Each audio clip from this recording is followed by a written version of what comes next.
Saa mawili yaliyopita nimetoka gerezani Ukonga na nimeonana na Mheshimiwa Lissu. Kama mnavyojua, Lissu alikamatwa, amefunguliwa kesi kubwa ya treason, uhaini. Hukumu ya kesi ya uhaini kwa mujibu wa sheria za nchi hii ni kunyongwa mpaka kufa. Kwa hiyo mtu aliyepigwa risasi 16 mwaka 2017 Mungu akamuokoa, serikali ya Rais Samia imempa kesi ambayo wanataka wamhukumu na wamnyonge, wamuue. Hajaiba kitu cha mtu, hajaua mtu.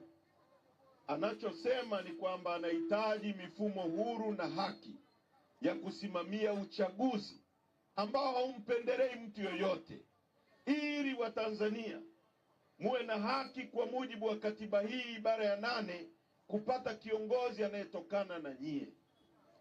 Hilo ndio kosa lililosababisha wamempa kesi ya uhaini, treason. Sasa amesema kwanza yuko vizuri.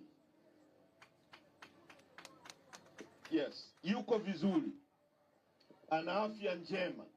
Nimeongea naye, ameniambia mapambano yaendelee. Ameniambia mapambano yaendelee, na mimi nasema mapambano yaendelee. Wangapi mnasema mapambano yaendelee? Asante. Hilo la kwanza.